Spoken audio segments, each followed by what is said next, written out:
Karim gagnait 3 500 € par mois. C'est une belle somme, plus que le salaire médian en France. Assez pour vivre correctement, mettre de côté, peut-être même investir. Sauf que Karim, chaque fin de mois, il était à zéro.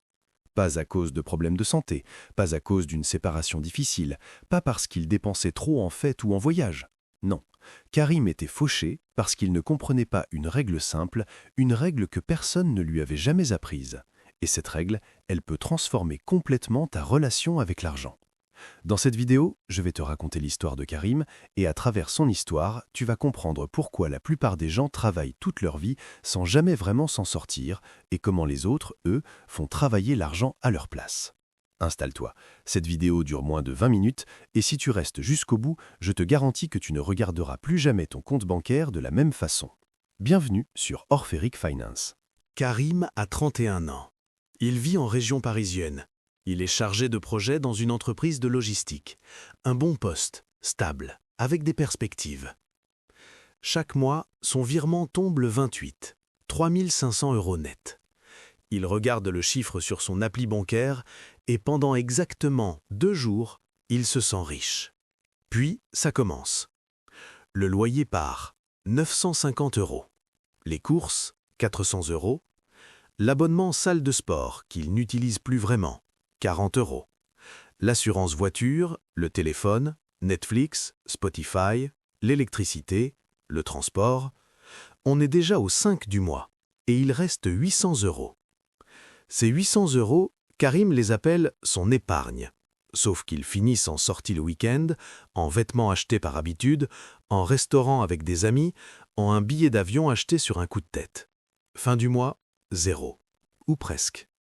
Et Karim se dit, comme on se dit tous, le mois prochain je fais mieux. Mais le mois prochain ressemble exactement au précédent. Est-ce que tu reconnais quelqu'un là-dedans? Peut-être toi, peut-être quelqu'un que tu connais. Ce n'est pas une question de discipline, ce n'est pas une question de volonté, c'est une question de compréhension. Et Karim, à ce stade de sa vie, ne comprenait pas encore ce que je vais t'expliquer. Un soir de novembre, Karim dîne chez son ami Thomas. Thomas a le même âge que lui. Ils ont fait les mêmes études. Pendant longtemps, ils gagnaient à peu près la même chose. Sauf que Thomas, lui, parle d'acheter un appartement. Il montre son écran à Karim, un portefeuille d'investissement. Des ETF, de l'immobilier locatif, des dividendes. Karim regarde les chiffres. Il ne comprend pas tout, mais il voit une chose clairement. Chaque mois, Thomas reçoit de l'argent sans travailler pour cet argent-là. Pas beaucoup, 200, 300 €, mais de l'argent qui arrive, pendant qu'il dort. Karim rentre chez lui ce soir-là avec une question qui ne le quittera plus. Pourquoi Thomas gagne de l'argent pendant qu'il dort, et moi, si je m'arrête de travailler, je m'arrête de gagner? Cette question, elle a tout changé. Là, je vais faire une pause dans l'histoire de Karim pour t'expliquer quelque chose de fondamental. Il existe 2 types d'argent dans ta vie. Le premier type, c'est l'argent que tu gagnes en échangeant ton temps. Tu travailles 1 heure, on te paie 1 heure. Tu t'arrêtes, l'argent s'arrête. C'est ce qu'on appelle un revenu actif. Le deuxième type, c'est l'argent que tes actifs gagnent pour toi, pendant que tu dors, pendant que tu vis, pendant que tu fais autre chose. C'est un revenu passif. Robert Kiyosaki l'a formulé ainsi dans son livre « Père riche, Père pauvre ».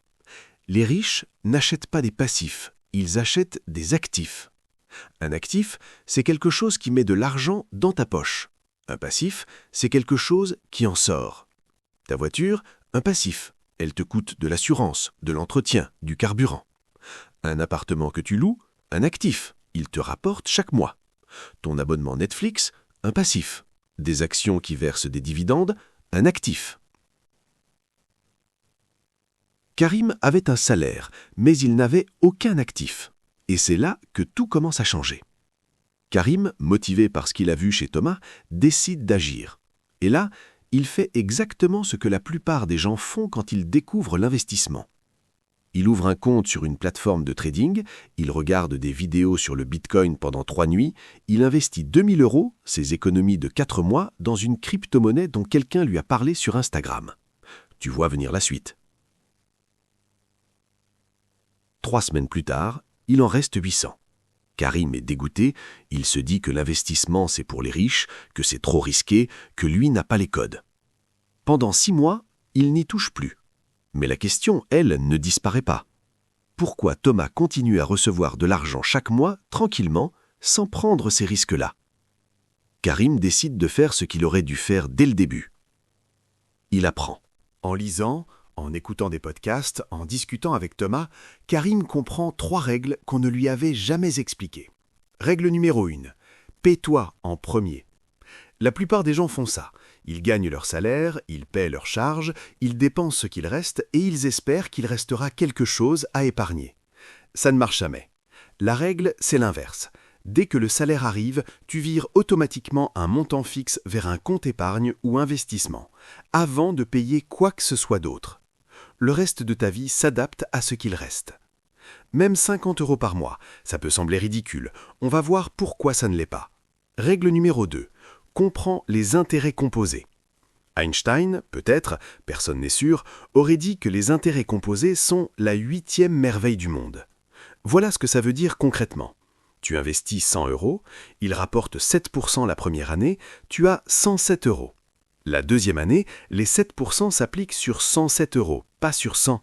Tu as 114,49 €. Ça semble négligeable, mais sur 30 ans, avec 200 € par mois investis à 7% de rendement annuel moyen, le rendement historique d'un ETF monde, tu arrives à 227 000 €. Tu as mis 72 000 € de ta poche. Les intérêts t'ont donné 155 000 € supplémentaires. L'argent a travaillé pour toi. Règle numéro 3. Distingue les actifs des passifs et arrête d'acheter des passifs en pensant acheter des actifs. Ta voiture n'est pas un investissement.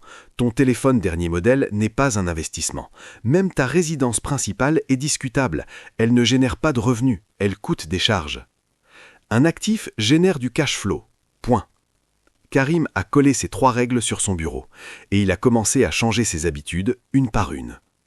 Je veux m'arrêter une seconde sur quelque chose d'important. Karim n'est pas devenu riche du jour au lendemain, il n'a pas trouvé de raccourci magique, il n'a pas découvert la méthode que les banques ne veulent pas que tu connaisses. Il a simplement compris une chose que les écoles ne nous apprennent pas. L'argent, c'est un outil. Et comme tout outil, si tu ne sais pas t'en servir, il ne fait rien pour toi. Ou pire, il travaille contre toi. La différence entre Karim avant et Karim après n'est pas son salaire. Son salaire n'a pas changé. La différence, c'est sa compréhension. Et c'est exactement pour ça que j'ai créé Orpheric Finance. Pas pour te promettre des gains rapides, pas pour te vendre un rêve, mais pour te donner les outils que personne ne t'a donnés. Voici exactement ce que Karim a mis en place. Pas en un jour, en 6 mois. Étape 1. Il a fait un audit brutal de ses dépenses. Pas pour se juger, pour comprendre. Il a regardé ses 3 derniers mois de relevé bancaire et il a classé chaque dépense dans une case, nécessaire, confort ou impulsif. Résultat, 340 € par mois partaient en dépenses impulsives, des achats dont il ne se souvenait plus 2 semaines après. Étape 2, il a mis en place le virement automatique. Le 28 de chaque mois, dès que son salaire arrive, 300 € partent automatiquement sur un compte séparé. Il ne les voit pas, il ne peut pas les toucher facilement, ils n'existent pas dans son budget quotidien. Étape 3, il a ouvert un plan d'épargne en actions, un PEA. Pas de la crypto, pas des actions d'une seule entreprise, un ETF qui réplique les 1600 plus grandes entreprises mondiales. Il y investit ses 300 € chaque mois, automatiquement. Étape 4, il a résilié 4 abonnements qu'il n'utilisait plus. Salle de sport, 2 applications, un service de streaming. 87 € libérés chaque mois. Ces 87 € sont allés dans son PEA. Total investi par mois, 387 €, sur un salaire de 3 500, soit 11% de ses revenus. Pas révolutionnaire, mais régulier. 2 ans plus tard, Karim a 9 800 € investis en bourse. Son portefeuille a progressé, il reçoit des dividendes, pas beaucoup, 40-50 € par mois, mais c'est 40 € que l'argent a gagné pour lui, pendant qu'il dormait. Pour la première fois de sa vie, Karim comprend ce que ça fait d'avoir de l'argent qui travaille. L'histoire de Karim n'est pas exceptionnelle, elle est banale. Et c'est ça qui est important. Il n'avait pas un salaire exceptionnel, il n'avait pas de capital de départ, il n'avait pas de relation dans la finance. Il avait juste décidé de comprendre les règles du jeu au lieu de les subir. Parce que voilà la vérité que personne ne te dit. Le système financier actuel est conçu pour que ton argent travaille pour quelqu'un d'autre. Quand tu laisses 10 000 € sur un livret A, la banque les prête à 4, 5, 6%. Elle te donne 3%. Elle garde la différence. Quand tu achètes à crédit un téléphone ou une voiture, tu paies des intérêts à la banque. Tu travailles pour elle. Quand tu n'investis pas, l'inflation mange ton épargne. 3% d'inflation par an, c'est 26% de pouvoir d'achat perdu en 10 ans. L'argent travaille toujours. La seule question, c'est pour qui ?